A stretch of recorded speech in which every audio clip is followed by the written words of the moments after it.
il y a des pays qui étaient membres de la zone franc CFA, donc qui utilisaient le franc CFA, et qui ont quitté le franc CFA. Je prendrai seulement 3, qui sont dans ce classement. C'est le Maroc. C'est vrai. La Tunisie, l'Algérie. Eh bien, ces pays-là, aujourd'hui, soyons quand même objectifs. Qui achète par des pans entiers les économies de l'Afrique subsaharienne? C'est bien le Maroc. Qu'est-ce que le Maroc a de plus que ces pays africains utilisateurs du franc CFA? Mais le Maroc, parce que le Maroc a sa monnaie qui est le dirham, a pu lier 50% à l'euro, 50% qu'on appelle au dollar. Jamais, jamais, écoutez bien, je donne la réponse, jamais l'Europe ni les États-Unis n'interviennent dans la gestion du dirham. Et pourtant, le dirham est bien stable. Le dirham n'est pas tout ce que vous pouvez imaginer comme une monnaie volatile. Mais par rapport aux Congolais qui préfèrent utiliser ce que je suis en train de dire, si c'est Congolais, parce qu'il y a le problème de la gestion d'une monnaie. C'est ça, c'est ça. Parce que monsieur, comment il s'appelle? Calife, monsieur Calife. Il a dit de façon publique, il a lancé une injure à tous les Africains pour dire que les Africains sont dans l'incapacité, je dirais même congénitale, biologique, de gérer une monnaie. Alors là, vous m'insultez, monsieur. C'est ce qu'il a dit. Il dit que nous sommes incapables de gérer une monnaie. Je n'ai jamais dit ça. J'ai dit qu'il faut une bonne gouvernance pour gérer une monnaie. Moi, je vous écoute avec sérieux et il y a tout votre raisonnement depuis le début ici, vous emmerdez tout le monde. Voilà, vous embêtez tout le monde. Alors, voilà. Parce que vous dites un faux raisonnement tout le temps, il vous pose des questions concrètes et vous déviez la réponse. Donc, à chaque quand fois, on dit, à chaque fois qu'il vous pose une question, vous déviez. On va essayer.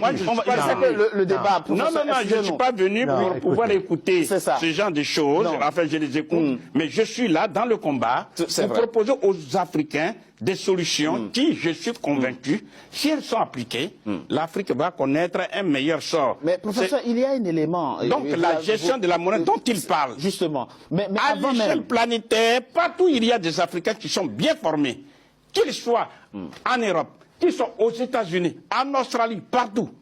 Donc la gestion d'une monnaie n'est pas de la mer à boire. Ce n'est pas une chimère. Pardon? Ce n'est pas une chimère. Non.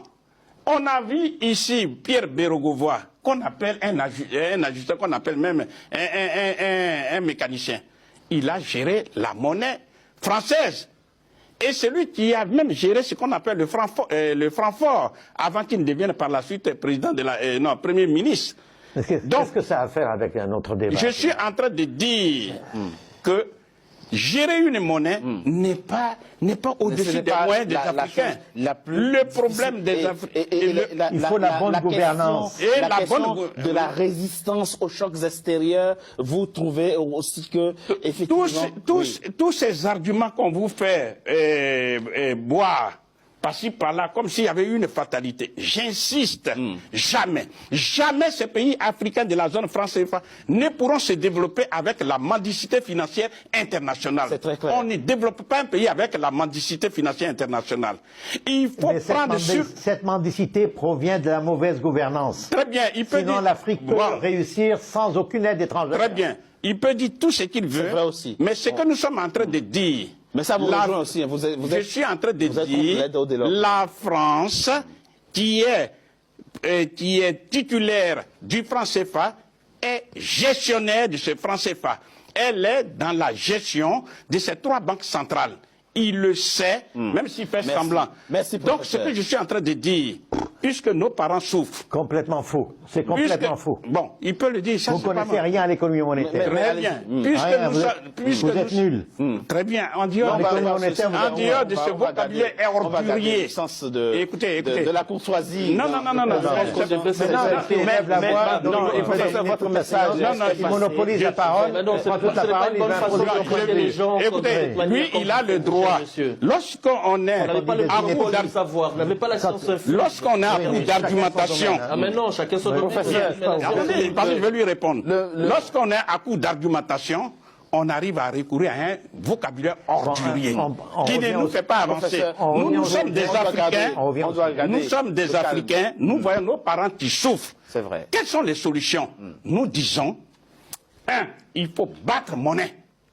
Et ça, d'une manière ou d'une autre, la nouvelle génération qui est en face, les Africains qui souffrent, le jour qu'ils vont comprendre qu'ils ont besoin de leur argent, à ce moment-là, ils pourront descendre dans la rue et revendiquer la souveraineté monétaire d'une part. D'autre part, exiger l'industrialisation, exiger l'industrialisation, c'est-à-dire la transformation des matières premières. Un pays comme la Côte d'Ivoire, si la Côte d'Ivoire arrive à transformer localement en Côte d'Ivoire, effectivement, vous verrez que de la valeur ajoutée. Vous allez voir que la Côte d'Ivoire va connaître un autre message. Mais c'est parce que, malheureusement, ces deux solutions ne sont pas appliquées. C'est très important. Et ceci à cause de la France. À cause de la France. Parce que c'est la France qui impose les dirigeants aux Africains. Il le sait. La question au lieu d'avoir un vocabulaire ordurier qui ne fait que le dénoncer. On va pas s'énerver pour nous ne pouvons plus jamais accepter, il faut qu'ils le sachent, nous ne pouvons plus accepter ce genre d'injures qui n'ont aucun sens parce qu'ils règnent sur le cadavre des Africains. Nous sommes là pour défendre nos parents qui meurent. Et des solutions existent. Les vraies solutions existent. Industrialiser le pays, avoir la monnaie. À partir de notre monnaie, nous pouvons payer, nous pouvons donner la bonne gouvernance. Merci à vous trois d'avoir participé à ce débat. La bonne gouvernance dont il parle, il le sait très bien en France, ce qui se passe ici comme des détournements. Il le sait. C'est hier, on était dans l'ignorance qu'il pouvait nous inciter. Aujourd'hui, nous sommes conscients de ce qui se passe. Le sujet est un sujet passionnant, le débat